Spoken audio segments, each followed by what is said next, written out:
Unfortunately last night my ignition barrel collapsed. The key itself, the barrel collapsed and I couldn't start the car. I'll show you quickly. Yeah, I was stuck out here last night. I had to pull the whole ignition apart. See? There's my key and everything. I had to hotwire the car technically. The key won't even turn, it's stuck. And the steering wheel was jammed last night, so I couldn't turn it. So I took these horrible funny looking screws off for that top pin that goes on top of here, you see. With those special screws, I had to nail punch them out from up the top here. There's a little pin right here that locks the steering wheel from moving, from being stolen and things like that. So that was my drama from last night, guys. Now, finally, I can get her home. Look at my ignitions, all pulled apart and everything.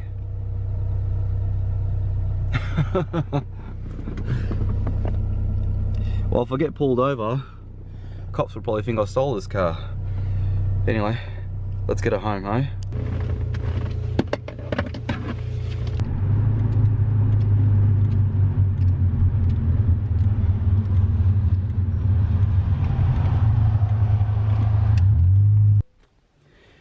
As you can see, guys, I've got the key ignition barrel out.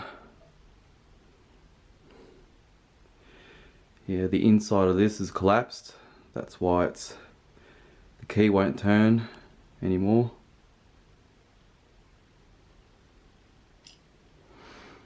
And there's that funny looking screw.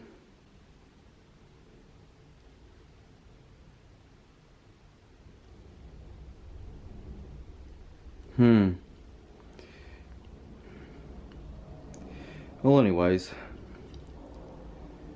I'm gonna go take this and get it recode.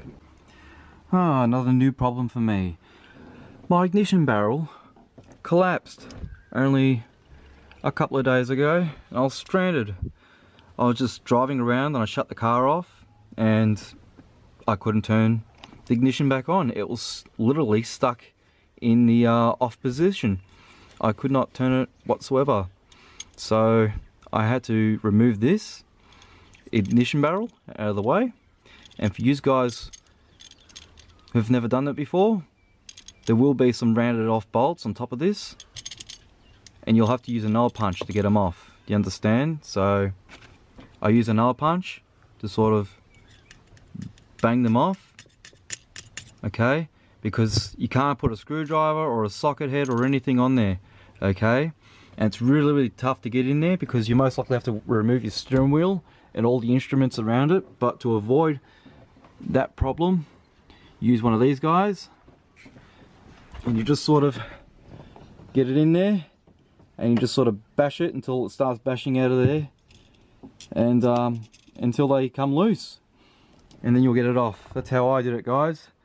Anyway, I just got this recode. I've got a brand new key with it.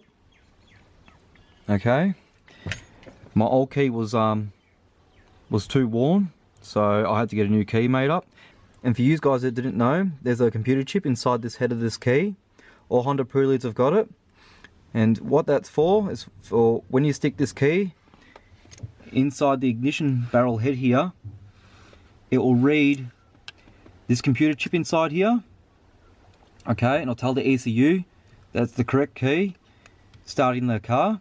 Okay, so if you try and get this key cut, for example, and just stuck the cut key in here and try and start the vehicle, it will not start because there's no computer chip inside. So for you guys that didn't know, yeah, there's a computer chip inside. It's the most valuable part of the whole key. I got a new key, a new aftermarket key, and they reprogrammed a new computer chip inside. That's what that little red tab's there for, a little chip inside. Tell the ECU that I've got a computer chip in there. Got my brand new ignition barrel all in. Hell yeah. Still got the top cover off.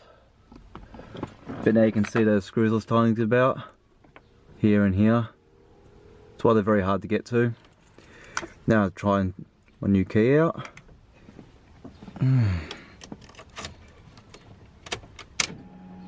Oh, I'll let you know right away. It feels so nice. Like, that feels really, really good. Really happy with that. I'm quite pleased. Okay guys, let's do something a little bit more fun, hey? Let's do some cutting compound and polish on the manual Prelude.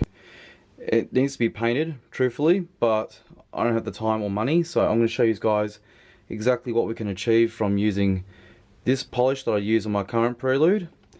And we're going to be using regular grade compound paste. We'll be starting with this first, and then we'll move on to the polish. So we'll wash the car and then we'll start masking, and I'll show you what we can achieve from using this amazing polish.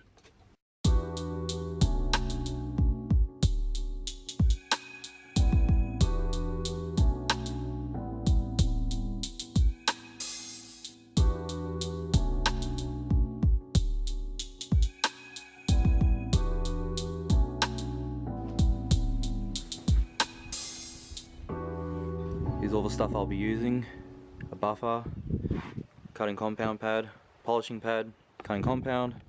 This is the polish I'll be using, and some masking tape. I'm going to mask up half of this bonnet so you can see before and after.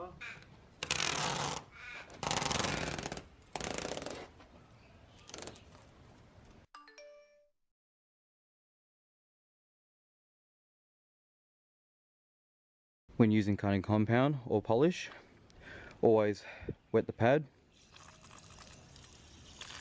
wet the surface a little bit.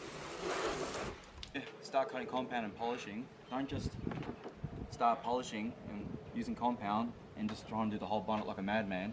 Alright? Start a little bit first, at a little section at a time, then work your way down. A little bit further, then work your way down, okay? Don't just try and do it like a madman, alright? Because you're going to get inefficiency.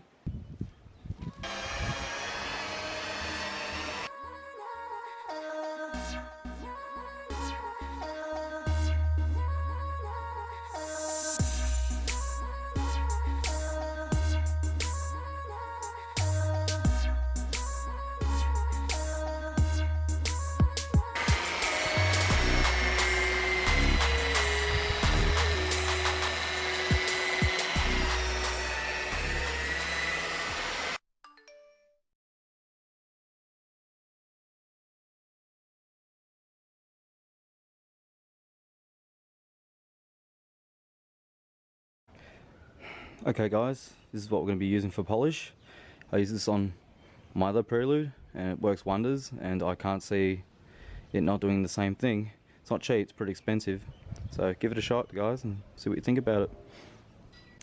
Off with the compound pad and on with the polishing pad.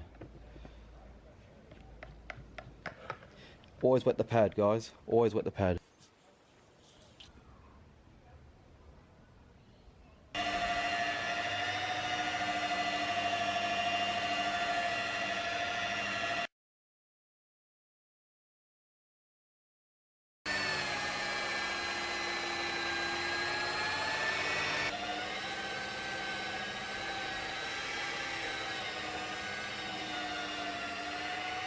There you go guys, look at the results. Aren't they beautiful? Cutting compound and polish, non-cutting compound and polish. The results are amazing. Looks like two different cars almost. Imagine if you did this on your own car and how much an improvement you'll get on your paintwork. The results speak for themselves. Check out those results guys. What an improvement. You can see the reflection of me compared to this side. Wow, that's fabulous.